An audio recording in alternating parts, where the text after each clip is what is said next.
बंदी छोड़ सतगुरु रामपाल जी परमेश्वर जी की जय हो। परम पिता परमात्मा सारी सृष्टि के रचनहार कुल मालिक असंख्य ब्रह्मांडों के स्वामी जगत गुरु तीनों लोकों में प्रवेश करके सबका धारण पोषण करने वाले राजाधिराज आत्माधार नाथों के नाथ देवों के देव महादेव सर्वेश्वर महेश्वर मृत्युंजय अजरो अमर आदि अनादि सनातनी प्रभु जगत पिता जगदीश्वर श्री श्री 1008 की उपाधि के वास्तविक अधिकारी अकाल मूरत शब्द स्वरूपी राम वासुदेव सर्वगतम ब्रह्म परम पूज्य प्रथम पूज्य परम संत परम पुरुष परम धनी परम दयालु सत्य कबीर हक्का कबीर अल्लाहु कबीर अल्लाहु अकबर बाखबर अल्लाह ताला जगत के तारणहार जगत के मुक्तिदाता जगत के जगन्नाथ हारे के सहारे हिंदुओं के राम मुसलमानों के अल्लाह सिखों के वाहिगुरु ईसाइयों के मसीह दया के सागर दयानिधि करुणा के सागर करुणानिधि स्वयंभू परिभू संकट मोचन कष्टहरण मंगल करण दुख भंजन अविगत कबीर निर्विकार निर्विषम परमात्मा अलय अलेख सतगुरु आदि अनादि सतगुरु असली मर्यादा पुरुषोत्तम असली राम असली कृष्ण असली घनश्याम असली मुरारी राजाओं के राजा महाराजाओं के महाराजा शहंशाहों के शहंशाह सम्राटों के सम्राट भगवानों के भगवान अल्लाहों के अल्लाह प्रभुओं के प्रभु मसीहाओं के मसीह सच्चे वाहिगुरु बाबाओं के बाबा पीरों के पीर सेठों के सेठ जगत सेठ सावड़सा सेठ सर्वगुण संपन्न अनंत कोटि कलाओं के स्वामी अनंत कोटि ब्रह्मांडों के नायक योगियों में महायोगी ध्यानियों में महाध्यानी सिद्धों में परम सिद्ध ज्ञानियों में तत्व ज्ञानी ब्रह्म ज्ञानी महाज्ञानी परम ज्ञानी सर्वश्रेष्ठ ज्ञानी विज्ञानी युवा कबीर समर्थ कबीर असमवात अमित ओजा सच्चे रहनुमा करीम अल्लाह सुबहान अल्लाह दुनिया के अंतिम पैगंबर 8 सितंबर 1951 से गांव धनाना जिला सोनीपत हरियाणा भारतवर्ष की पावन भूमि पे प्रकट रियल कल की भगवान श्री नारायण साकार हरि श्री बाबा साहेब नूर अनंत परमात्मा सच्चे दरवेश सच्चे बाखबर संत शिरोमणि सतगुरु रामपाल जी परमेश्वर जी के चरण कमल में आप और हम सभी भाई बहनों का अनंत कोटि दंडवत प्रणाम। सत्साई भाई और बहनों, बहुत बड़ी दया बहुत बड़ी मेहर पूज्य गुरुदेव भगवान की परमेश्वर रामपाल जी की जिनके शुभ आशीर्वाद से विशेष आशीर्वाद से उन्हीं के सत्संगों का संग्रह पवित्र आध्यात्मिक पुस्तक कबीर बढ़ाया कृष्ण इस पर वीडियो बनाने की श्रृंखला जारी है। इसी श्रृंखला में आज हमारा ये 14वें नंबर का वीडियो है और इस पवित्र पुस्तक कबीर बढ़ाया कृष्ण इसके प्रत्येक वीडियो से हमें भक्ति मार्ग के विषय में अध्यात्म के विषय में वो सब कुछ जानने और समझने को उपलब्ध हो रहा है जिसकी तलाश हम आत्माओं को युगों युगों से थी सदियों से थी, किंतु तत्व ज्ञान के अभाव में हमारे नादान धर्मगुरु एकमात्र संस्कृत भाषा के विद्वान होने के चलते हमें इन धर्मशास्त्रों का सार निकाल कर नहीं दे पाए कि वास्तव में एक पूर्ण परमात्मा कौन है, किस पूर्ण परमात्मा की भक्ति करनी चाहिए, उसकी पूजा विधि क्या है, जिस कारण से सदियों से शास्त्र विरुद्ध साधना करने के चलते हमारे पूर्वज भी प्रेत योनियों को प्राप्त हुए और वर्तमान में हमारे नादान धर्मगुरु वही शास्त्र विरुद्ध साधना करवाकर हमें भी उन्हीं के पास उन प्रेत योनियों में भेजने की पूरी तैयारी कर रहे थे। भला हुआ पूज्य गुरुदेव सतगुरु रामपाल जी का जिन्होंने सर्वधर्मों के सर्वधर्म शास्त्रों का सार निकाल कर सत्संगों के माध्यम से पवित्र पुस्तकों के माध्यम से परमात्मा चाहने वाली आत्माओं के समक्ष सार्वजनिक कर दिया। अब भाई और बहनों, जिन्होंने वास्तव में परमात्मा चाहिए पूर्ण मोक्ष चाहिए उन आत्माओं के लिए तो किसी भी प्रकार का कोई भी संशय कोई भी शंका भक्ति मार्ग की सतगुरु रामपाल जी ने नहीं छोड़ी है। यदि आप ध्यान से YouTube पर उनके सत्संग सुनेंगे, टीवी चैनल पर सुनेंगे या उनके कर कमलों द्वारा लिखित पुस्तकों को पढ़ेंगे तो सर्व धर्मशास्त्रों से सर्व प्रमाण देखकर आप जी दांतों तले उंगली दबाएंगे कि अध्यात्म का जो खजाना हमारे धर्म ग्रंथों में छुपा हुआ था वो आज तक हमें हमारे धर्मगुरु नहीं बता पाए। अब सतगुरु रामपाल जी ने पूरे विश्व के मानव समाज पर रजा की है, दया की है। तो बुद्धिमान व्यक्ति उनकी रजा का भरपूर फायदा भी उठाएगा। अन्यथा ये मनुष्य जन्म जो केवल परमेश्वर प्राप्ति के लिए मिलता है, 184 योनियां भोगने के बाद मिलता है, शास्त्र विरुद्ध साधना करके हम इसको फिर से यूं ही बर्बाद करके चले जाएंगे और योगों योगों इस काल के कोलू में पिसते रहेंगे, असहनीय पीड़ा भोगते रहेंगे। तो भाइयों और बहनों, पवित्र पुस्तक कबीर बड़ा या कृष्ण, इस पर हमारा जो टॉपिक चल रहा है वो है जनता की अदालत। और जनता की अदालत के ऊपर ये जितने भी वीडियो बन रहे हैं, वीडियो नंबर 5 से जनता की अदालत में मामला चला था। किस बात को लेकर कि हु इज सुप्रीम गॉड, सर्वशक्तिमान एक परमात्मा कौन है, कबीर बड़ा या कृष्ण। 5 नंबर वीडियो से शुरू हुआ था और आज हमारा ये 14वें नंबर का वीडियो है और आगे भी इस विषय पर वीडियो बनेंगे। यदि आपने कंप्लीट वीडियो देख लिए तो आप जी ये कह नहीं सकते कि मुझे किसी ने अध्यात्म के विषय में बताया नहीं या किसी ने समझाया नहीं, जब आप धर्मराज के दरबार में खाली हाथ खड़े होंगे। तो आज जनता की अदालत में हमारा जो विषय है वो वही है कि कबीर बड़ा या कृष्ण। और एक तरफ जनता की अदालत में श्री कृष्ण उर्फ विष्णु जी के वकील बनकर सर्व हिंदू धर्मगुरु खड़े हैं, तो दूसरी तरफ कबीर जी के वकील के रूप में सतगुरु रामपाल जी खड़े हैं।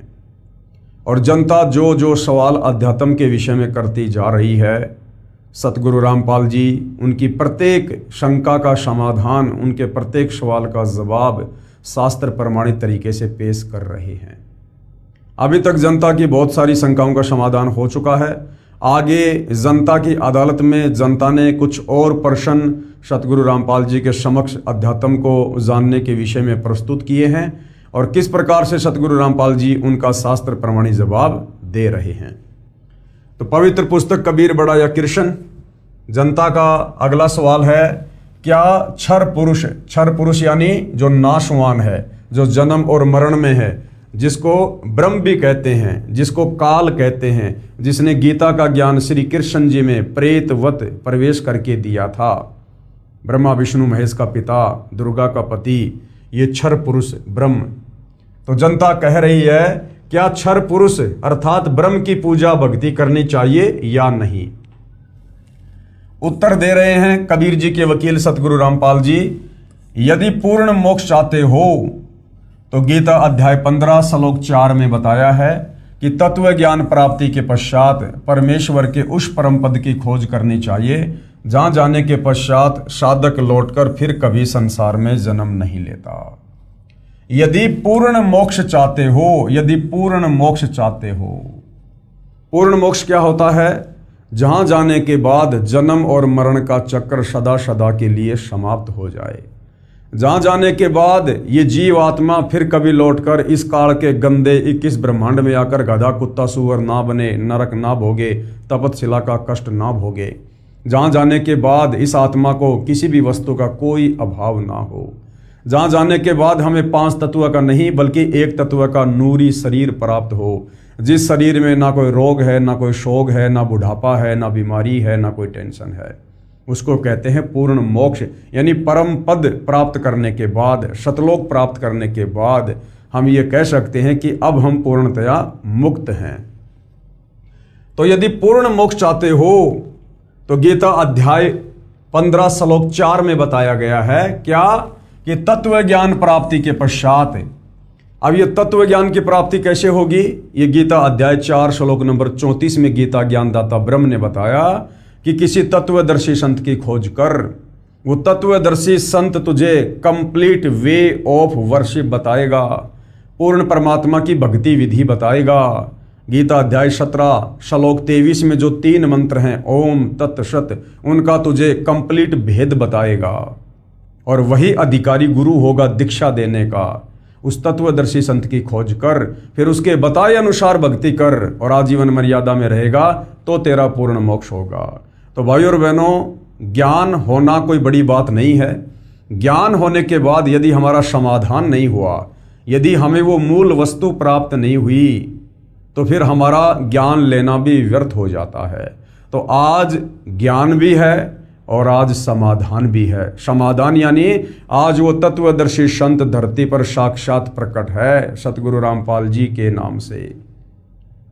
जो इस काल ब्रह्म ने अर्जुन को सलाह दी थी कि किसी तत्वदर्शी संत की खोज कर, अर्जुन तो नहीं कर पाया, उसका दुर्भाग्य। लेकिन आज इस पृथ्वी पर प्रत्येक मानव शरीरधारी स्त्री या पुरुष का परम सौभाग्य कि आज वह तत्वदर्शी संत जो गीता अध्याय 4 श्लोक 34 में वर्णित है, आज वो धरती पर सतगुरु रामपाल जी के नाम से प्रकट है। आज यदि हम जरा सा बुद्धि विवेक का इस्तेमाल करें, उनके सत्संगों को ध्यान से सुने और उनसे उपदेश लेकर मर्यादा में रहकर भक्ति करें तो निश्चित ही हम परम गति को प्राप्त हो सकते हैं।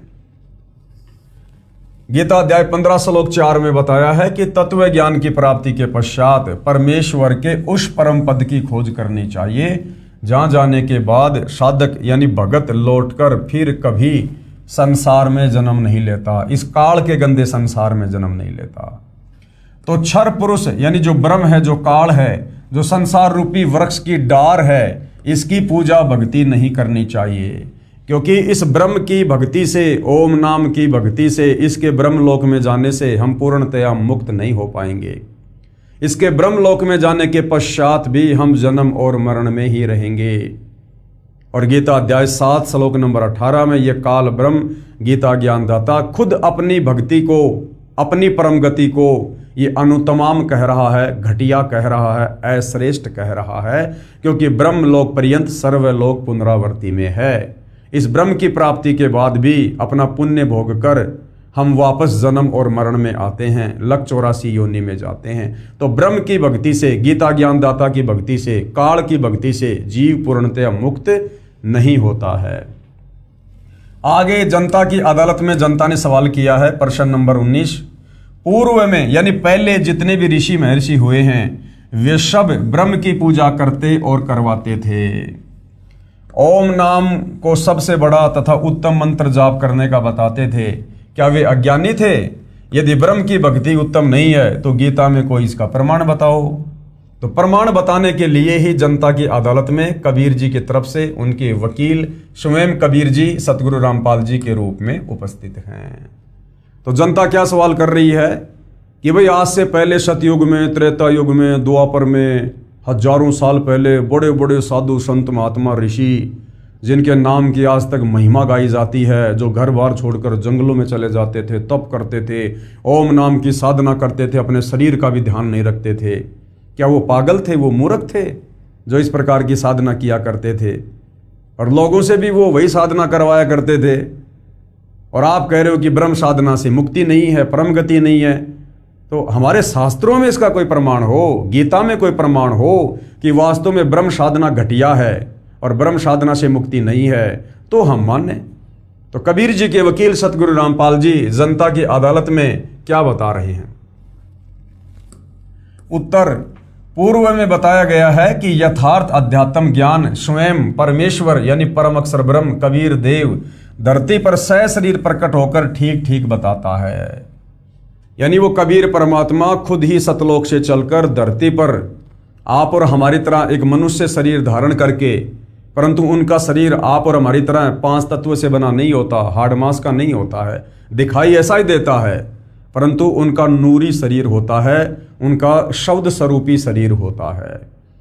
तो वो कबीर परमात्मा जिन्होंने सारी सृष्टि को रचा, सर्व ब्रह्मांडों को बनाया, अक्षर पुरुष को 7 संग ब्रह्मांड दिए, ज्योति निरंजन काल को, इस ब्रह्म को 21 ब्रह्मांड दिए, ऊपर के 4 अजरो अमर अविनाशी लोकों की रचना की, वो कबीर परमात्मा जिनके अलावा इस संपूर्ण सृष्टि का किसी को ज्ञान नहीं है, उस परमेश्वर के लोक में वापस जाने की किसी के पास भक्ति विधि नहीं है, इसलिए वो कबीर परमेश्वर, वो परम अक्षर ब्रह्म स्वयं ही इस काल के लोक में एक आम संत की भांति लीला करते हुए और यहाँ प्रकट होकर हमें अपना तत्व ज्ञान देते हैं। यानी वो परमात्मा खुद ही प्रकट होकर अपने द्वारा रची गई सृष्टि का ज्ञान हमें ठीक ठीक बताते हैं, अन्य कोई भी बताने में सक्षम नहीं है। और जब वो परमेश्वर इस पृथ्वी पर प्रकट होते हैं तो वो एक तत्वदर्शी संत की भूमिका करते हैं, जगत गुरु की भूमिका करते हैं, अर्थात तत्वदर्शी संत की भूमिका खुद कबीर परमेश्वर जी ही करते हैं। वैसे तो भाई और बहनों दुनिया भर के जगत गुरु मिलेंगे आपको, दुनिया भर के तत्वदर्शी संत भी मिल जाएंगे आपको, सभी अपने आप को सतगुरु भी कहेंगे, पूर्ण संत भी कहेंगे, और ये भी कहेंगे कि मेरे पास में जो मार्ग है वो किसी के पास में नहीं है, और उनके फॉलोवर भी यही कहेंगे कि हमारे गुरुदेव के पास में जो भक्ति का ज्ञान है, जो मार्ग है वो किसी के पास नहीं है। लेकिन आप जियों को बता दिया गया है गीता अध्याय 16 श्लोक नंबर 23 और 24 की, अर्जुन किसी की मनमुखी बातों के ऊपर विश्वास ना करना, शास्त्र विधि को त्याग कर जो मनमाना आचरण करते हैं, मनमाने मंत्रों का जाप करते हैं, मनमानी भक्ति विधि करते और करवाते हैं, उनको ना कोई परम गति प्राप्त होती है, ना कोई सिद्धि प्राप्त होती है, ना उनके कोई कार्य सिद्ध होते हैं, अंत में लक 84 योनियों में धक्के खाते हैं। तो वास्तव में यदि आज इस पृथ्वी पर कोई जगत गुरु है, कोई तत्वदर्शी संत है, तो सतगुरु रामपाल जी हैं, जिन्होंने ना केवल हिंदू धर्म ग्रंथों का सार निकाल कर दिया, अपितु विश्व के सर्व धर्मों का निचोड़ निकाल कर दे दिया, जो ज्ञान उन धर्मों के, उन भाषाओं के ज्ञाता मुल्ला मौलवी पोप पादरी पाठी और ये पंडित ब्राह्मण विद्वान आचार्य शंकराचार्य भी निकाल कर नहीं दे पाए। तो जगत गुरु वर्तमान में पूरी पृथ्वी पर एक समय में एक ही होता है, और वे आज सतगुरु रामपाल जी हैं। पहले बताया गया है कि यथार्थ आध्यात्मिक ज्ञान स्वयं परमेश्वर यानी परम अक्षर ब्रह्म धरती पर सशरीर प्रकट होकर, क्योंकि परम अक्षर ब्रह्म कबीर परमात्मा किसी माँ के गर्भ से जन्म लेकर यहाँ पर लीला नहीं करते हैं। वो परमेश्वर, उनका शरीर शुक्रम अकायम ऐसनावीरम कबीर मनीषी, किसी भी प्रकार के शुक्राणु से उनका शरीर नहीं बनता है। वो स्वयंभू है, स्वयं प्रकट होने वाला है, वो परिभू है, सबसे पहले प्रकट होने वाला परमात्मा है। ना सतगुरु जननी जने जाके माना बाप, पिंड ब्रह्मण से रहित है नावा तीनों ताप। तो वो कबीर परमात्मा जब यहाँ सतगुरु की भूमिका करता है, तत्वदर्शी संत की भूमिका करता है, तो वो किसी माँ के गर्भ से जन्म लेकर अपना ज्ञान प्रचार नहीं करता है। वो परमेश्वर समर्थ है, वो सक्षम है आप और हमारी चरम दृष्टि को धोखा देते हुए, इस काल बलि को धोखा देते हुए वो परमेश्वर लीला चाहे जो मर्जी करे, परंतु वास्तव में वो किसी माँ के गर्भ से जन्म लेकर जेल में लिपट कर शरीर से बाहर नहीं आता है। वो स्वयंभू है, वो परिभू है। यथार्थ आध्यात्मिक ज्ञान स्वयं परमेश्वर यानी परम अक्षर ब्रह्म धरती पर सशरीर प्रकट होकर ठीक ठीक बताता है। देखिए इसका प्रमाण वेद मंत्रों में, इसी पुस्तक के पेज नंबर 314 पर आगे हम देखेंगे। परमेश्वर द्वारा बताए ज्ञान को सूक्ष्म वेद तत्व ज्ञान कहा गया है। तत्व ज्ञान में परमात्मा ने बताया है कि क्या बताया, गुरु बिन काहू न पाया ज्ञाना, और जो थोथा बुस छड़े मुड़ किसाना, और गुरु बिन वेद पढ़े जो प्राणी, समझ न सार रहे अज्ञानी। गुरु बिन काहू न पाया ज्ञाना, आज तक किसी ने भी गुरु की शरण से दूर होकर शास्त्रों का यथार्थ ज्ञान प्राप्त नहीं किया है, और ना कोई गुरु से दूर होकर शास्त्रों का यथार्थ ज्ञान प्राप्त कर सकता है। यदि ऐसा कोई करता है तो वो क्या करेगा, जो थोथा भूस छड़े मुड़ किसाना, किसान अपने खेत से फसल निकाल कर घर पर ले जाता है, पीछे से जो भूस होता है, यदि कोई उस भूस को कूटे और ये सोचे कि मैं इसमें से गेहूं निकाल लूंगा, तो वो व्यर्थ का प्रयत्न है। तो बिना गुरु के यदि कोई इन धर्मशास्त्रों को पढ़ेगा, इनका निष्कर्ष निकालना चाहेगा, तो वो केवल भूस कूटकर अनाज प्राप्ति करना चाहेगा, जो व्यर्थ प्रयत्न है। और गुरु बिन वेद पढ़े जो प्राणी, समझ न सार रहे अज्ञानी। गुरु के बिना जो वेद शास्त्रों को पढ़ेगा वो निष्कर्ष नहीं निकाल पाएगा। अब विचार करो भाई और बहनों, आज इस धरती पर एकमात्र सतगुरु रामपाल जी ही ऐसे महापुरुष हैं जिन्होंने सर्व धर्म शास्त्रों का निचोड़ निकालकर भगत समाज को दे दिया है। और किसी भी धर्म का कोई भी धर्मगुरु सतगुरु रामपाल जी के प्रवचन सुनने के बाद उनके समक्ष ज्ञान चर्चा करने के लिए उपस्थित नहीं हो रहा है, क्योंकि उन्हें भली भांति पता है कि सतगुरु रामपाल जी के पास में आध्यात्मिक ज्ञान का गोला है। और ज्ञान सब ज्ञान अड़ी, कबीर ज्ञान सो ज्ञान, जैसे गोला तोप का करता चले मैदान। कि तुम 5 मिनट भी सतगुरु रामपाल जी के सामने नहीं रुक पाओगे, नहीं टिक पाओगे, क्योंकि वर्तमान में जनता शिक्षित है। जनता स्वयं अपनी आंखों से धर्मशास्त्रों में लिखी सच्चाई को देखकर निर्णय कर सकती है। अब वो सदियों पहले वाला समय नहीं है जिस समय जनता अनपढ़ थी, अशिक्षित थी, और हमारे नादान धर्मगुरु जैसा भी हमें शास्त्रों का हवाला देकर बता दिया करते थे, हम उस पर आंख बंद करके यकीन कर लिया करते थे। जिस कारण से किसी भी धर्म का कोई भी धर्मगुरु सतगुरु रामपाल जी के बार बार ज्ञान चर्चा के लिए आमंत्रित करने के बाद भी उनके समक्ष उपस्थित होकर भगत समाज का मार्गदर्शन करने के लिए नहीं आ रहा है। तो विचार करो भाइयों और बहनों, सतगुरु रामपाल जी ने 17 फरवरी 1988 को आदरणीय राम देवानंद जी से लीलामय तरीके से नाम दीक्षा प्राप्त की, और केवल 6 वर्ष उन्होंने आदरणीय राम देवानंद जी के एक सुयोग्य शिष्य बनकर भक्ति करने की भूमिका की। और आदरणीय राम देवानंद जी जो अनपढ़ थे, उन्होंने ना कभी गीता पढ़ी, ना कभी वेद पढ़े, ना कोई धर्मशास्त्र उन्होंने पढ़ा, ना कभी उन्होंने अपने भक्तों को पढ़ाया, और उन राम देवानंद जी की शरण में रहकर मात्र 6 साल में सतगुरु रामपाल जी ने विश्व के समस्त धर्म ग्रंथों का निष्कर्ष निकाल दिया, सार निकाल दिया। जो गलतियां मुसलमान धर्म के मुल्ला मौलवियों ने, स्कॉलर ने, अनुवादकर्ताओं ने पवित्र कुरान शरीफ में, कुरान मजीद में, तौरात में, ज़बूर में, इंजिल में की हुई हैं, जो गलतियां हिंदू धर्म के आचार्यों ने, शंकराचार्यों ने, गीता अनुवादकों ने वेदों के अनुवाद करते समय, गीता का अनुवाद करते समय, पुराणों का अनुवाद करते समय की हुई हैं, वो तमाम गलतियां सतगुरु रामपाल जी ने सार्वजनिक भी कर दी और उन गलतियों को ठीक भी कर दिया। अब विचार करो भाइयों और बहनों, जिसका गुरु अनपढ़ और उस गुरु की संगति करके मात्र 6 साल में, क्या इस पृथ्वी पर ऐसा कोई व्यक्ति हो सकता है जो समस्त धर्मशास्त्रों का निष्कर्ष निकाल कर दे दे? और आदरणीय गरीबदास जी का 5वां वेद, सूक्ष्म वेद, सदग्रंथ साहिब, उसमें विश्व की सभी भाषाओं के शब्दों का समावेश है, और उस सदग्रंथ साहिब का खुलासा सन 1994 से सन 2000 तक सतगुरु रामपाल जी ने किया। क्या यह किसी व्यक्ति के द्वारा करना संभव है? बिल्कुल भी नहीं है। इसलिए जैसा कि वेदों में लिखा है, परमेश्वर की महिमा में लिखा है कि वो परमात्मा अपने ज्ञान का प्रचार प्रसार करने के लिए, अपने ज्ञान का संदेशवाहक बनकर, अपने ज्ञान का दूत बनकर स्वयं ही सतलोक से चलकर इस पृथ्वी पर सशरीर प्रकट होता है और एक तत्वदर्शी संत की भूमिका करके प्रचार प्रसार करता है। तो निसंदेह वर्तमान में धरती पर स्वयं कबीर परमेश्वर सतगुरु रामपाल जी के रूप में प्रकट हैं, जिन्होंने आज न केवल हिंदू समाज में परमात्मा चाहने वाली आत्माओं के लिए, अपितु सर्व धर्मों में परमात्मा चाहने वाली आत्माओं के लिए उन धर्मों के धर्म ग्रंथों का निष्कर्ष निकालकर अनेकों पुस्तकें बना दी हैं।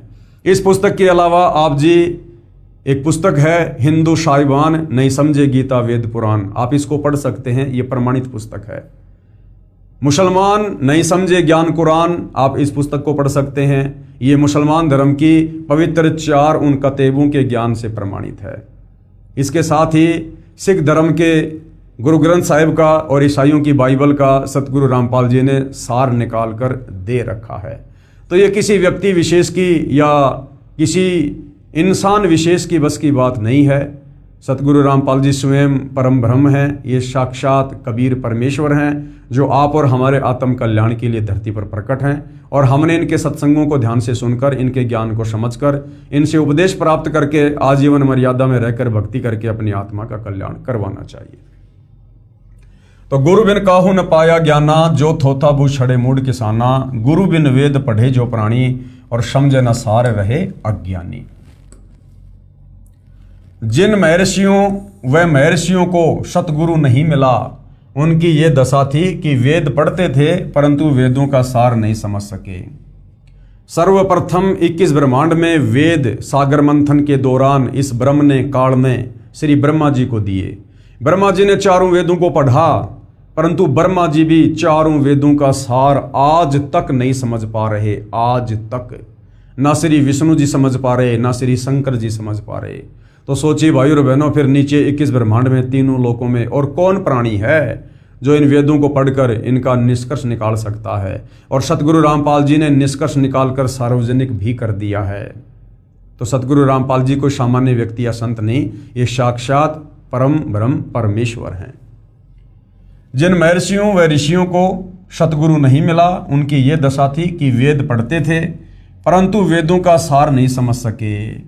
उदाहरण के लिए श्री देवी पुराण सचित्र मोटा टाइप, गीता प्रेस गोरखपुर से प्रकाशित, इसके 6 स्कंद के 4थे अध्याय में पेज नंबर 425 में लिखा है, क्या लिखा हुआ है कि सतयुग के ब्राह्मण यानी विद्वान लोग, महर्षि लोग जो आध्यात्मिक क्षेत्र में जनता का मार्गदर्शन करते हैं, उनको ब्राह्मण कहते हैं। ब्राह्मण सोई जो ब्रह्म पहचाने और पंडित सोई जो पिंड की जाने।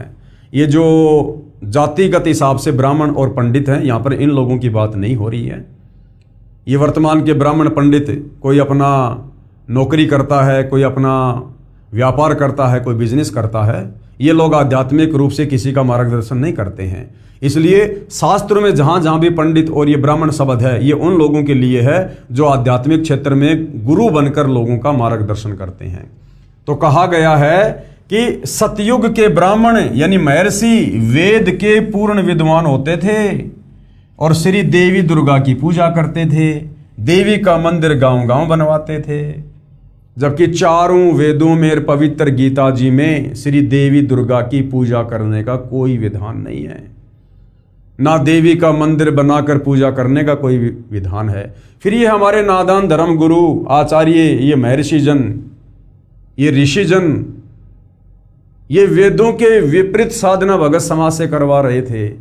ये इनका अपना मनमाना आचरण था, जबकि इनको परम विद्वान की संज्ञा दी जा रही है वेद व्यास जी के द्वारा।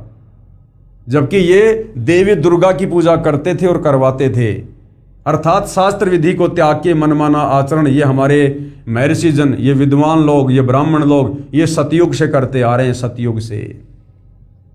इसलिए भाइयों और बहनों, आज तक पूरे विश्व का मानव शास्त्र विरुद्ध साधना करके और भयंकर तरीके से काल के जाल में फंसा हुआ है, जन्म और मरण के चक्कर में पड़ा हुआ है, लख 84 योनियों में पीड़ा सहन कर रहा है। अब सतगुरु रामपाल जी ने आकर वो 9 मन उलझा हुआ सूत सुलझाया है, जो इन महर्षियों ने सदियों से उलझा रखा था।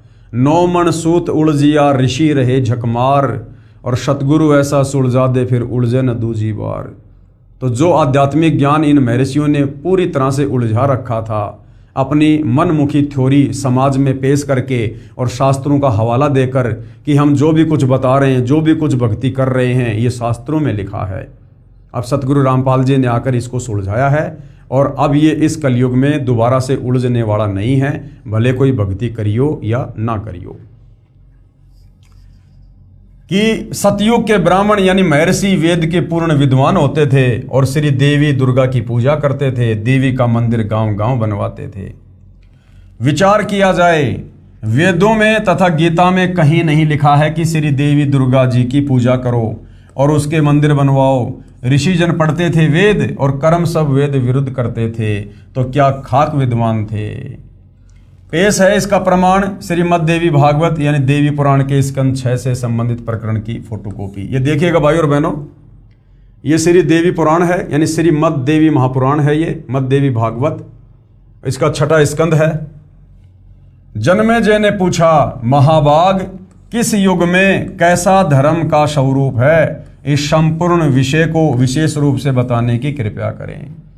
जन्मेजय ने श्री वेदव्यास जी से पूछा कि मुझे सतयुग के बारे में, त्रेता युग के बारे में, द्वापर के बारे में बताइए कि उस समय धर्म किस प्रकार से होता था, लोग क्या क्या भक्ति करते थे, क्या क्या पूजा पाठ किया करते थे, भक्ति भाव की क्या स्थिति थी। तो वेदव्यास जी क्या बोले, राजन ये निश्चय है कि सतयुग में ब्राह्मण वेद के पूर्ण विद्वान थे। ये वेदव्यास जी के अपने खुद के विचार हैं, ये शास्त्रों में नहीं लिखा हुआ है कि सतयुग के ब्राह्मण विद्वान वेदों के पूर्ण विद्वान थे। नहीं, ये वेदव्यास जी के अपने विचार हैं जो जन्मेजय जी को बता रहे हैं। देखिएगा, राजन, ये निश्चय है कि सतयुग में ब्राह्मण वेद के पूर्ण विद्वान थे। उनके द्वारा निरंतर भगवती जगदम्बा की आराधना होती थी, जबकि वेदों में कोई जिक्र नहीं है जगदम्बा की भक्ति का। भगवती का दर्शन करने के लिए उनका मन सदा लालायित रहता था। गायत्री के ध्यान, प्राणायाम और जप में वे अपना सारा समय व्यतीत करते थे। यानी अपना अनमोल समय और श्वासें वो लोग बर्बाद किया करते थे, व्यर्थ किया करते थे। माया बीज का जप करना उनका प्रधान कार्य था। माया बीज का जप यानी दुर्गा जी का जाप। अब भाइयों और बहनों, ये माया बीज का जाप, ये दुर्गा जी का जाप ना चारों वेदों में है ना गीता जी में है। चारों वेद और गीता में केवल इस ब्रह्म तक की साधना का मंत्र है ओम। यजुर्वेद अध्याय 40 मंत्र 10 और गीता अध्याय 8 श्लोक नंबर 13 केवल एक ओम मंत्र है इस ब्रह्म साधना का। इसके अलावा और कोई मंत्र जाप करने का नहीं है। इसके अलावा गीता अध्याय 17 श्लोक 23 में ओम तत्सत, ये 3 मंत्र हैं। ये सांकेतिक हैं, कोड वर्ड में हैं। ये केवल तत्वदर्शी संत ही बता सकता है। ये पूर्ण ब्रह्म परमेश्वर की पूजा का मंत्र है। और हमारे ये विद्वान लोग, ये वेदों के ज्ञाता लोग, वेदों को पढ़ने वाले, ये माया बीज का जाप करते थे, यानी दुर्गा जी के मंत्रों का जाप करते थे। तो इन्होंने मनमुखी रूप से दुर्गा जी के मंत्र बना रखे थे। प्रत्येक गांव में शक्ति मंदिर का उद्घाटन हो, यानी दुर्गा का मंदिर बने, इस विषय की उनके मन में बड़ी उत्सुकता थी। धर्म की यही स्थिति त्रेता में भी रही, यानी वही पाखंड पूजा, वही मनमाना आचरण जो सतयुग में था वो त्रेता युग में भी चलता रहा। परंतु कुछ हाश हो गया, यानी गिरावट आ गई। फिर लोग इन देवी देवताओं की पूजा पे आ गए। सतयुग की जो स्थिति थी वह द्वापर में विशेष रूप से कम हो गई। राजन, उन प्राचीन युगों में, सतयुग में, त्रेता युग में और द्वापर में, उन प्राचीन युगों में जो राक्षस समझे जाते थे, जो निकम्मे आदमी समझे जाते थे, जो लोगों को भक्ति नहीं करने देते थे, भक्ति में बाधा डालते थे, उनको राक्षस कहते थे। उन प्राचीन युगों में जो राक्षस समझे जाते थे वे कली में, यानी वर्तमान इस कलयुग में ब्राह्मण माने जाते हैं। यानी वर्तमान के जो ब्राह्मण हैं, जो धर्म गुरु हैं, वो चाहे किसी भी धर्म के हैं, मुल्ला, मौलवी, पोप, पादरी, पाठी, आचार्य, शंकराचार्य, संत, महंत, मंडलेश्वर। सतयुग में जो राक्षस हुआ करते थे वो वर्तमान के ब्राह्मण हैं, ब्राह्मण हैं। यानी सतयुग के राक्षसों का जैसा स्वभाव था वैसा तो वर्तमान के ब्राह्मणों का, विद्वानों का, आचार्यों का, शंकराचार्यों का है इस कलयुग में। राजन, उन प्राचीन युगों में जो राक्षस समझे जाते थे वे कली में, यानी इस कलयुग में ब्राह्मण माने जाते हैं। क्योंकि अब के ब्राह्मण यानी वर्तमान के जो धर्मगुरु हैं वो पाखंड करने में तत्पर रहते हैं। दूसरों को ठगना, झूठ बोलना और वैदिक धर्म कर्मों से अलग रहना कलयुगी ब्राह्मणों का स्वाभाविक गुण बन गया है। वे कभी वेद नहीं पढ़ते। वैदिक धर्म कर्मों से अलग रहना यानी वेदों में वास्तव में जो पूजा पाठ है, जो भक्ति विधि है, जो कर्म है, जो धार्मिक अनुष्ठान है, वो ना करवा के मनमुखी रूप से करवा रहे हैं।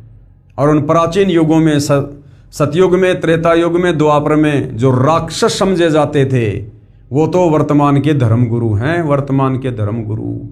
यानी उन राक्षसों जैसा स्वभाव तो वर्तमान के आचार्यों का, शंकराचार्यों का, धर्मगुरुओं का है। ये श्री वेदव्यास जी कह रहे हैं, वेदव्यास जी। तो आपकी आंखों के सामने है भाइयों और बहनों, आज से पहले इन धर्मशास्त्रों का वास्तविक ज्ञान किसी के भी पास नहीं था। सब केवल उवा बाई ही बका करते थे। सब के सब शास्त्र विरुद्ध साधना पर आरूढ़ थे। विचार करें, श्रीमद् भगवद गीता चारों वेदों का सारांश है। आप जी गीता जी को तो जानते ही हो, पढ़ते भी होंगे। क्या गीता में कहीं लिखा है कि श्री देवी की पूजा करो, यानी श्री दुर्गा की पूजा करो? गीता में कहीं लिखा हुआ है? इसी प्रकार चारों वेदों में कहीं नहीं लिखा है कि दुर्गा यानी श्री देवी की पूजा करो और उसके मंदिर बनवाओ। तो क्या समझा वेदों को उन महर्षियों ने? जनता की अदालत में जनता ने सवाल किया था कि प्राचीन युगों से हमारे बड़े बड़े विद्वान, साधु, संत, महात्मा, महर्षि जन ये ब्रह्म साधना करते हुए आ रहे थे और लोगों से भी करवा रहे थे। फिर आप कैसे कह सकते हो कि ब्रह्म साधना से मुक्ति नहीं हो सकती? तो आप जी की आंखों के सामने है। श्रीमद् देवी भागवत महापुराण यानी देवी पुराण के 6 स्कंद में क्लियर कर दिया गया है कि सतयुग के ब्राह्मणों को यानी विद्वानों को भी, महर्षियों को भी शास्त्रों का ज्ञान नहीं था, वेदों का ज्ञान नहीं था। वो भी धर्म कर्म से बहुत दूर बैठे हुए थे और मनमाना आचरण कर और करवा रहे थे। तो क्या खाक विद्वान थे सतयुग के महर्षि? सतयुग के महर्षि। भाइयों और बहनों, अब जाकर हमें ये क्लियर हुआ है, ये रोशनी हुई है इस तत्व ज्ञान की टोरस से कि हम जिनको बड़े बड़े परम विद्वान, बड़े बड़े महर्षि और आचार्य शंकराचार्य समझा करते थे, वो तो भक्ति और भगवान की ABCD के पास भी नहीं थे। ABCD के पास भी उन्हीं महर्षियों का मनमाना विधान है। ओम नाम सबसे बड़ा अर्थात उत्तम है, जो कहते थे कि ब्रह्म पूजा भक्ति सर्वश्रेष्ठ है। जो ब्रह्म की पूजा इष्ट देव मानकर करते थे वे अज्ञानी थे। उनकी ब्रह्म साधना अनुत्तम गति देने वाली है, यानी उससे भी मोक्ष नहीं है। विशेष ये दशा तो सतयुग के ब्राह्मणों की थी, यानी वेदों के विरुद्ध साधना, धर्मशास्त्रों के विरुद्ध साधना, वेदों के विरुद्ध पूजा पाठ कर्म कांड धार्मिक अनुष्ठान, ये स्थिति तो सतयुग के ब्राह्मणों की थी। अब सोचो भाई और बहनों, वर्तमान के ये जो कलयुग के ब्राह्मण हैं, जो कलयुग के गुरुजन हैं, इनकी क्या स्थिति होगी? ये तो बिल्कुल बट्ठा बैठाने पर तुले हुए हैं, बट्ठा बैठाने पर समाज का। ये दशा तो सतयुग के ब्राह्मणों की थी। कलयुग के ब्राह्मणों यानी शंकराचार्य ब्राह्मण हैं, अन्य कर्म कांड भी अधिकतर ब्राह्मण ही करते और करवाते हैं, तथा जो अन्य गुरुजन है वे उन्हीं कलयुगी ब्राह्मणों से सुना अज्ञान प्रचार करते हैं। इन कलयुग के गुरुजनों यानी ब्राह्मणों के विषय में इसी श्री देवी भागवत पुराण की फोटोकॉपी में बताया है कि जो सतयुग में राक्षस माने जाते थे वैसे तो कलयुग के ब्राह्मण हैं वर्तमान के धर्मगुरु, क्योंकि अब के ब्राह्मण प्राय पाखंड करने में तत्पर रहते हैं।